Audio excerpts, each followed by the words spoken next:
नमस्कार दोस्तों, स्वागत है आपका फिर से विक्रम बेताल की एक नई कहानी में। बड़ा बलिदान किसका। हर बार की तरह राजा विक्रम फिर बेताल को पेड़ से नीचे उतारता है और पीठ पर लाद कर उसे योगी के पास ले जाने के लिए चल देता है। ऐसे में एक बार फिर बेताल राजा विक्रम को बोलने पर विवश करने के लिए एक नई कहानी कहना शुरू करता है। कहानी है राजा रूपसेन और अंगरक्षक वीरवर की। वर्धमान राज्य में रूपसेन नाम का एक राजा राज किया करता था। राजा बहुत ही साहसी, दयालु और न्यायप्रिय था।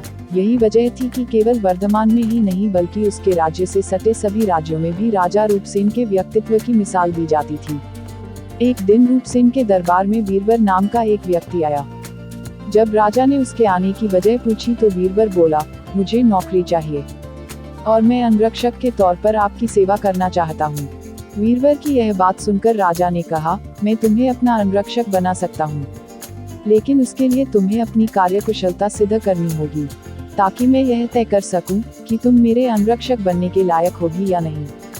राजा की यह बात सुन वीरवर फौरन तैयार हो गया। उसने अपने बाहुबल के साथ अपना शस्त्र कौशल भी दिखाया। वीरवर की सभी विशेषताओं को देखकर राजा रूपसेन बहुत प्रभावित हुआ।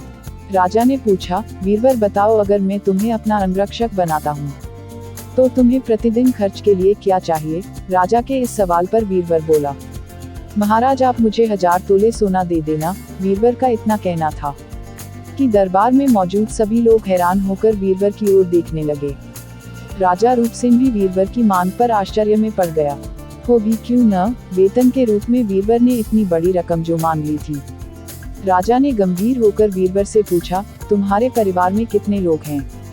वीरवर ने उत्तर दिया, कुल 4 महाराज, मैं, मेरी पत्नी, एक बेटा और एक बेटी। वीरवर का जवाब सुन राजा ने मन ही मन सोचा कि आखिर 4 लोगों के भरण पोषण के लिए इसे इतने धन की क्या आवश्यकता। फिर कुछ सोचकर उसने वीरवर को 1000 तोला सोना प्रतिदिन बतौर खर्च देने की बात मान ली। काम सिर्फ इतना था कि उसे हर रात राजा की सुरक्षा के लिए राजा के कक्ष के बाहर पहरा देना था।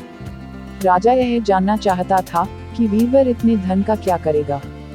उसने वीरवर को 1000 तोला सोना देकर रात में नौकरी पर आने को कहा और गुप्त रूप से कुछ सैनिकों को उसके पीछे लगा दिया। वीरवर नौकरी और मनचाहा वेतन पाकर बहुत खुश हुआ। वीरवर सोना लेकर खुशी खुशी घर गया और आधा सोना ब्राह्मणों में बांट दिया। बाकी जो आधा बचा उसके 2 हिस्से किए, एक हिस्सा वैरागियों, सन्यासियों और मेहमानों को दिया। फिर बचे हुए सोने से अनाज मंगाया और बढ़िया पकवान बनवाए। तैयार पकवान को पहले गरीबों को खिलाया और फिर उसके बाद जो बचा उसे अपने परिवार के साथ मिल बांट कर खाया। वीरवर की निगरानी कर रहे सैनिकों ने यह सारा नजारा देख जाकर राजा को बताया। राजा को यह जान संतोष हुआ कि उसके द्वारा दिए धन को वीरवर अच्छे काम में लगा रहा है। अब राजा को यह देखना था कि वीरवर अपने काम में कितना खरा उतरता है। वीरवर जब महल पहुंच राजा के कक्ष के बाहर पहरा देने लगा तो राजा सोया नहीं। राजा पूरी रात चुपके से जांच करता रहा कि वीरवर अपना काम कितनी ईमानदारी से करता है। राजा ने पाया कि वीरवर बिना पलक झपकाए पूरी मुस्ती से कक्ष के बाहर पहरा दे रहा था। वीरवर की ऐसी कर्तव्यनिष्ठता देख राजा बहुत ही खुश हुआ। वीरवर प्रतिदिन इसी तरह सूरज ढलते ही महल पहुंच जाता और राजा की सुरक्षा में तैनात रहता। जब भी राजा को किसी भी चीज की जरूरत होती, वीरवर हमेशा हाजिर रहता। ऐसे ही देखते देखते कई माह गुजर गए। एक रात कुछ अजीब घटना घटी। राजा ने आधी रात किसी स्त्री की रोने बिलखने की आवाज सुनी। स्त्री की आवाज सुन राजा बहुत हैरान हुआ। राजा ने वीरवर को बुलाया और कहा, जाओ और पता लगाकर आओ कि इतनी रात को कौन रो रहा है, साथ ही उसके रोने की वजह भी मालूम करना। राजा का आदेश मिलते ही वीरवर वहां से फौरन उस स्त्री के रोने का कारण जानने के लिए निकल पड़ता है। थोड़ी दूर जाने के बाद वीरवर को एक स्त्री दिखाई दी। वह स्त्री सिर से पांव तक गहनों से लदी हुई थी। वह कभी नाचती, कभी कूदती और कभी सिर पीट पीट कर रोती। यह सब देख वीरवर उस स्त्री के पास गया। उसने स्त्री के ऐसा करने के पीछे का कारण पूछा।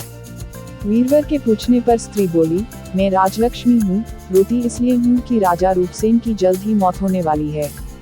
उनकी कुंडली में अकाल मृत्यु लिखी है।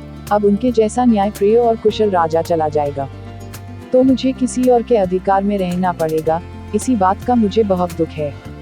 राजा की मौत की बात सुनकर वीरवर ने राजलक्ष्मी से पूछा, क्या इस मुसीबत को टालने का कोई उपाय नहीं है। इस पर राजलक्ष्मी बोली, उपाय तो है, लेकिन क्या तू कर पाएगा? बीरबल बोला, आप मुझे उपाय बताएं। मुझसे जो भी बन पड़ेगा मैं अवश्य करूंगा, बीरबल के हामी भरते ही राजलक्ष्मी बोली। पूर्व की दिशा में यहाँ से कुछ दूर एक देवी का मंदिर है। अगर उस मंदिर में तू देवी के चरणों में अपने बेटे की बलि दे देता है तो राजा पर आने वाला संकट टल जाएगा। उसके बाद राजा 100 साल तक बिना किसी तकलीफ के जीवित रहेगा और राज कर पाएगा। राजलक्ष्मी की यह बात सुन बीरबल घर की ओर चल देता है और घर पहुंचकर सब हाल अपनी पत्नी को बताता है। इतने में उसका बेटा और बेटी भी जग जाते हैं। जब बीरबल के बेटे को इस बारे में पता चलता है तो वह भी खुशी खुशी देवी के चरणों में बलि चढ़ने के लिए राजी हो जाता है। बीरबल का बेटा कहता है, सबसे पहले यह आपका आदेश, दूसरा राजा का जीवन बचा पाऊं, तीसरा देवी के चरणों में मृत्यु, इससे बड़ा सौभाग्य मेरे लिए और क्या होगा। पिताजी, आप अभी चलिए, मैं आपके साथ चलता हूँ। बेटे की यह बात सुन बीरबल अपने पूरे परिवार को साथ लेता है और देवी के मंदिर पहुँच जाता है। मंदिर पहुँच बीरबल ने अपनी तलवार निकाली और यह कहते हुए, माँ यह बलि स्वीकार करो और मेरे राजा को लंबी आयु प्रदान करो। बेटे का सिर धड़ से अलग कर दिया। भाई की मौत पर बीरबल की पुत्री भी माता के चरणों में सिर पटक कर अपनी जान दे देती है। पुत्र और बेटी दोनों के मर जाने पर बीरबल की पत्नी कहती है, पुत्र और पुत्री दोनों को खोने के बाद मैं भी जीना नहीं चाहती। इतना कहते हुए बीरबल की पत्नी बीरबल के हाथ से तलवार छीन अपना शीश माता के चरणों में चढ़ा देती है। पत्नी की मृत्यु के बाद अब बीरबल सोचता है कि मैं अपने परिवार में अकेला रह गया हूँ, तो फिर मेरे जीने का भी क्या फायदा। यह सोचते हुए सामने पड़ी तलवार से वह खुद को भी खत्म कर लेता है।